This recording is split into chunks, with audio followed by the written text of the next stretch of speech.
Stroke and time drills are an excellent way for the swimmer to manage his stroke length and swim at the highest level of efficiency. Our stroke and time drill for butterfly involves swimming a 50-meter distance and the swimmer counting their strokes. At the end of the 50 meters, we'll check their time against their stroke count, and our goal is to have the stroke count 10 less than their time. If a swimmer swims 30 seconds, the stroke count should be 20. Let's see how Michael does on a 50.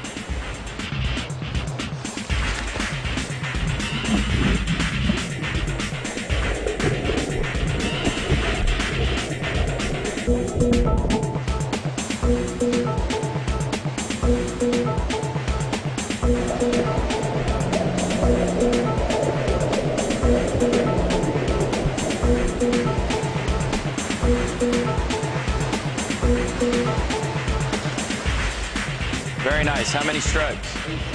18, 28, 2. Very good.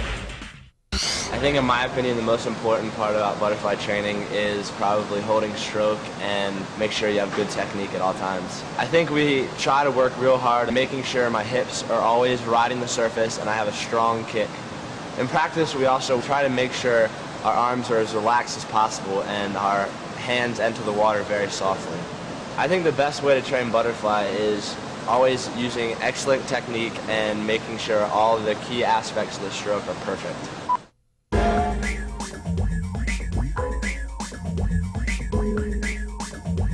The third element of effective butterfly swimming is energy management.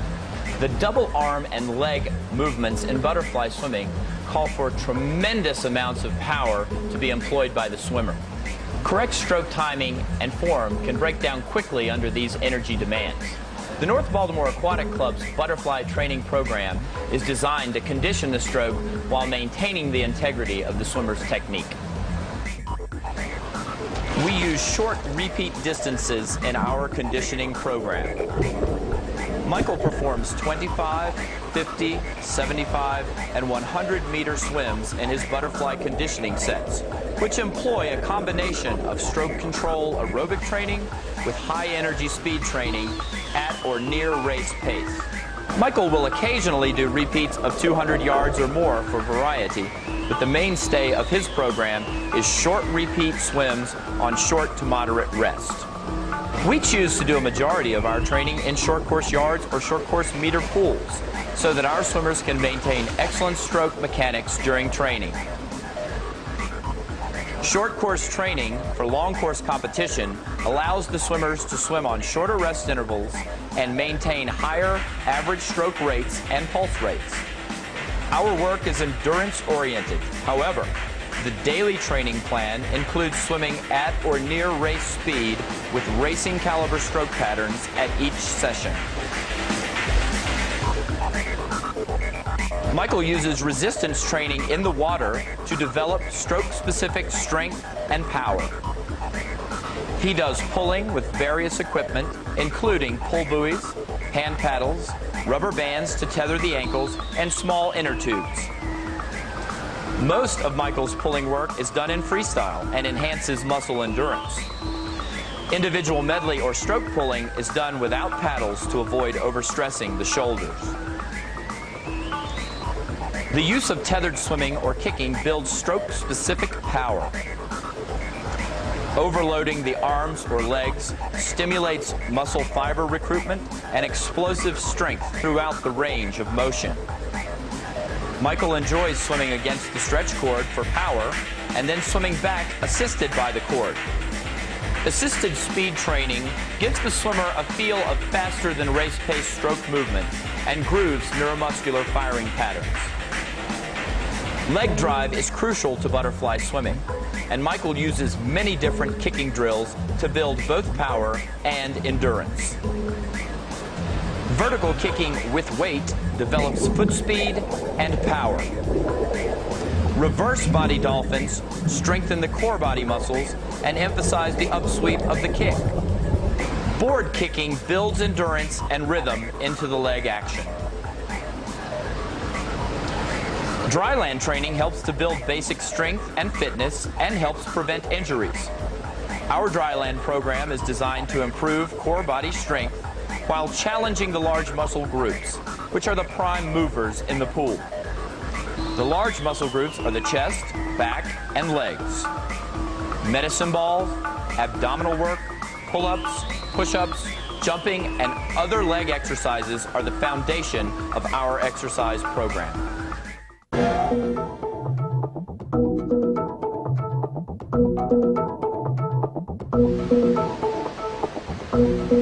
Take your mark. Go! Michael uses a track start, which allows him to react quickly to the starter's signal. Upon the command, take your mark, Michael will grab the front edge of the block with the toes of his left foot. He'll place his right foot at the rear of the block with the heel up. This helps to keep his center of gravity on the front edge of the block. He'll apply light pressure with his fingers and gently pull up on the front edge of the block. Upon the signal to go, he'll spring forward with his arms and get a good push off the front foot to enter the water with as much speed as possible. Go! Michael tries to enter the water at the lowest angle possible. The goal is to have the entire body enter through one hole in the water. Go!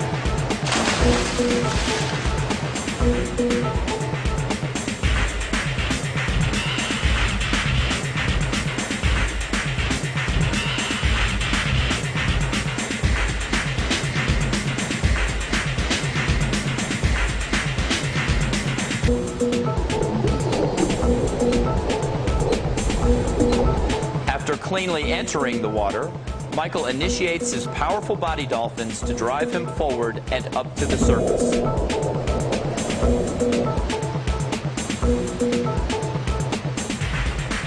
He takes his first stroke of the breakout without breathing to maximize his momentum from the start and minimize his chances of choking on water, which tends to be turbulent during the breakout phase.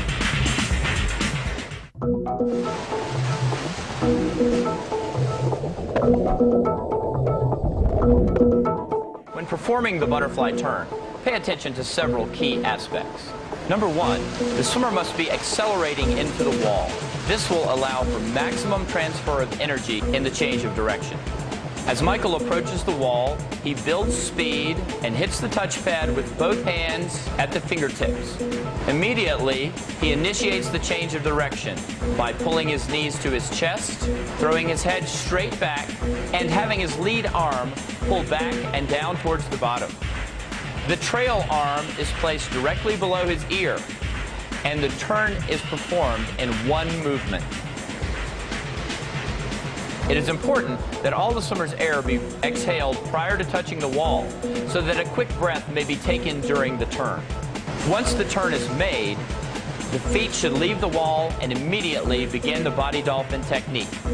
This will allow for maximum speed off the turn and generate momentum for the important breakout stroke.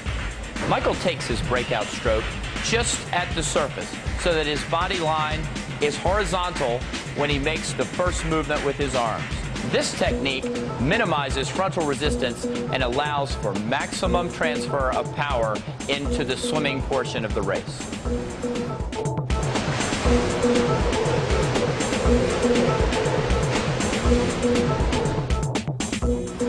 When finishing a butterfly race, finish with a full stroke. Time the finish so that there's little room to glide and decelerate. Michael starts judging his finish between 5 and 10 meters from the wall. This gives him time to adjust his strokes to the proper length. Remember to keep driving your legs into the finish and keep your head down until your fingertips have solidly hit the touch pad. We feel that it is better to glide longer and kick into the wall than to take a short stroke close to the wall and jam the finish.